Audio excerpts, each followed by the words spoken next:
limited quite a bit of government waste, created jobs, and improved the economy of Florida. And I believe he can do that for the United States of America. So he is a proven leader. He loves this country. He's a principled conservative. He loves this country like he loves his wife and his kids and his grandkids. And that's really what this election is all about. It's about the future of this country, future generations. So let's give a Las Vegas welcome to the next president of the United States, Senator Jeb Bush.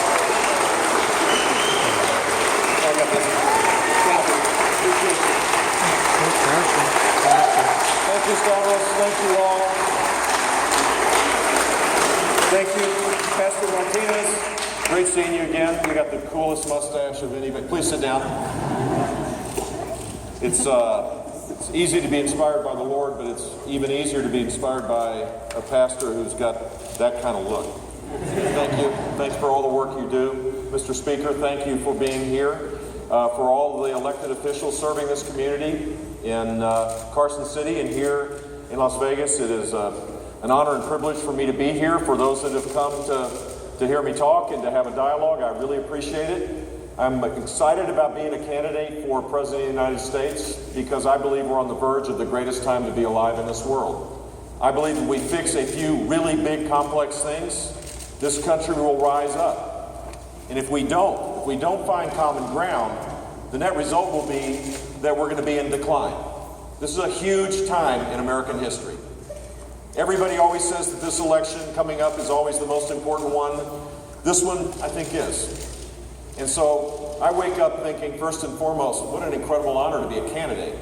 There's 16 others running on the Republican side, so other people must think the same thing. But I wake up with joy in my heart to be able to express my love of country and my belief that I have the leadership skills, working with a lot of people that may not agree with me on everything, but forging consensus to fix some big things so that we can rise up again. Here are the facts. And this is why a lot of people aren't as optimistic as I am, I think. Here are the facts. 6 million more people are in poverty today than the day that Barack Obama got elected president. 6 million people. A lot of people that are stuck. They don't want to be stuck in poverty. They want to rise up like everybody else does. The great middle of our country has a declining median income. First time ever in American history, in a recovery, we've seen declining income rather than rising income. 6.5 million people are working part-time, the majority of which would rather be working full-time. But we've created so much complexity on top of our economy that they're stuck in part-time jobs. For the first time in recorded history, more businesses are being closed than being formed. So if you have a dream, if you have an idea that you want to start a business, today in many parts of our country it's so complex you give up. See, it's not worth it. In California, where I was yesterday, there's a $800 occupational license tax. Hopefully you don't have one of those here. So every year you pay $800. It's not to benefit you, it's basically a tax on your dreams. And fewer people are dreaming those kind of dreams. And so we're not seeing the kind of vital, dynamic America that has always been able to solve problems. These are challenging times for a whole lot of people. And I understand why people are angry and why they're anxious about what the future looks like. But here's the deal. It's time for us to fix these things now.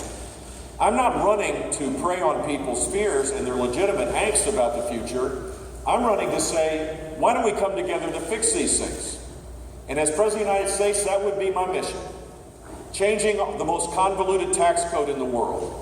In fact, we have this bizarre situation today where businesses, smaller businesses overseas, are buying bigger U.S. businesses, relocating them overseas where the higher wage jobs are created because of our tax code, the highest tax rates in the world. We tax worldwide taxation. That doesn't sound like a big deal, but the simple fact is no one else does that. And we're creating this dislocation where businesses aren't being formed in our own country. We should lower taxes and eliminate as many deductions as possible. You shouldn't have to fly to Washington, D.C. to get your little tax cut deal done. You shouldn't have to hire a lobbyist to be able to protect your business. You shouldn't have to go to Washington and see the most prosperous city in the world because of the complexity of how we regulate and how we tax.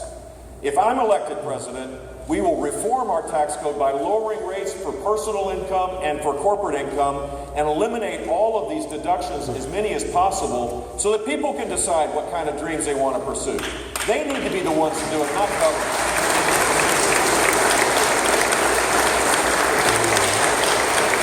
The same applies with rules. Look, every idea from the top down, it's always well-intentioned.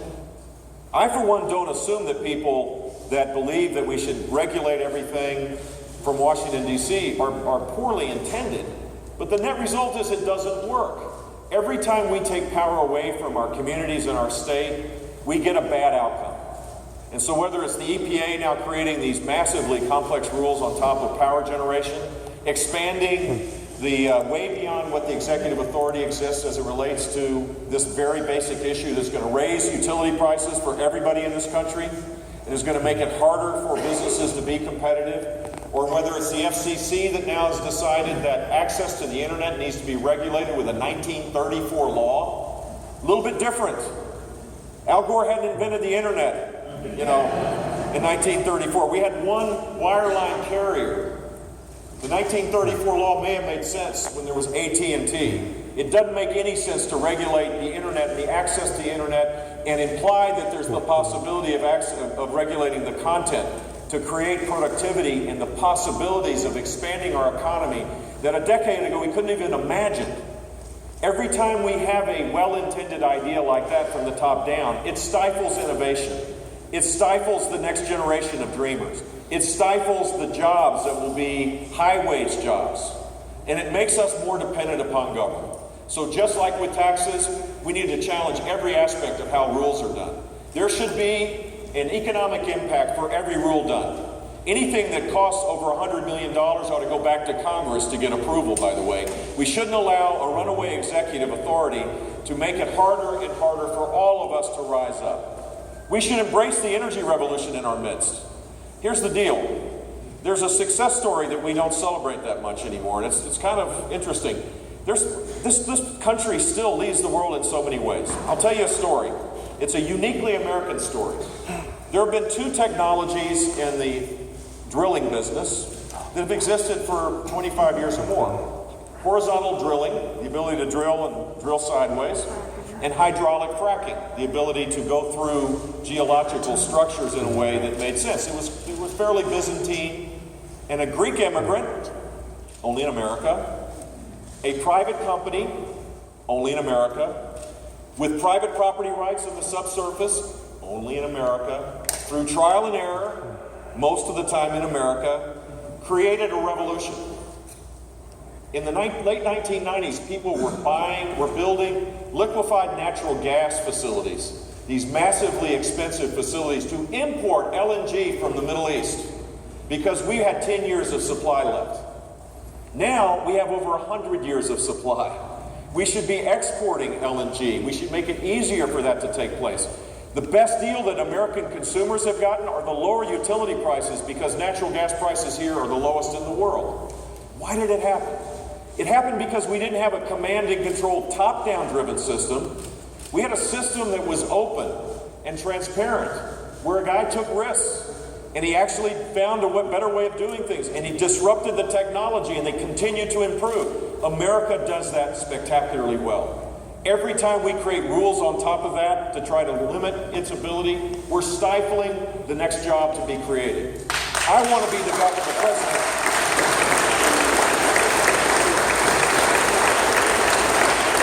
When I was governor, I focused on environmental policy.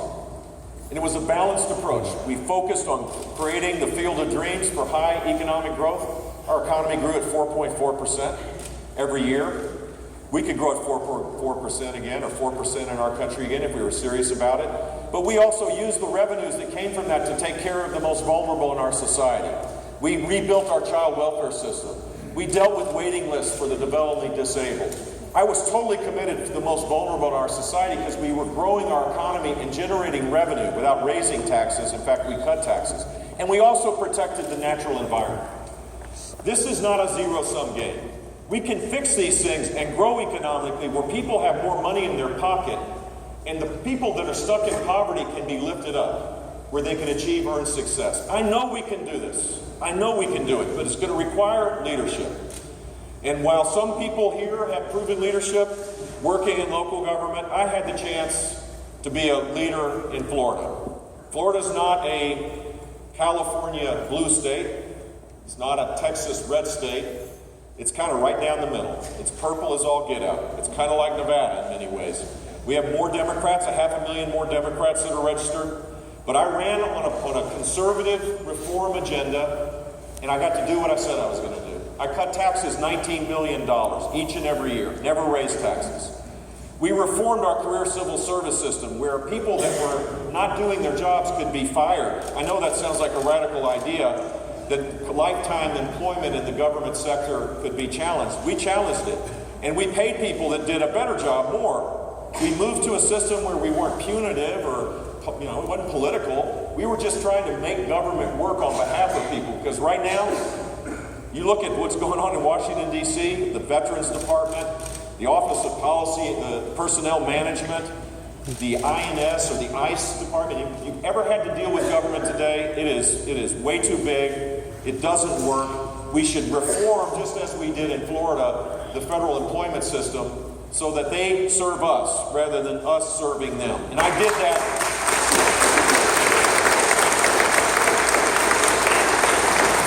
We cut the state government workforce by 11% during my 8 years. I tried to do more because I do think the government is too big. Even in a small government state, you can live within your means. We went from $1 billion of reserves to $9 billion of reserves when I left. Most politicians try to spend it down. We were saving it for a rainy day, which is, I think, what we need to do in Washington, D.C. We're now indebting our children and grandchildren so that we never reform the things that take place now. We need a president that is willing to reform the things now so that we have reserves for our children and grandchildren.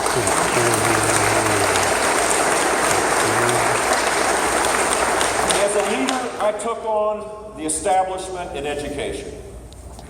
Florida was 50th out of 50 states in education, 50 out in graduation rate. I mean, we couldn't even whisper, thank God for your favorite other state. We couldn't do it. We took on the teachers union. Not the teachers, but the union, and we won.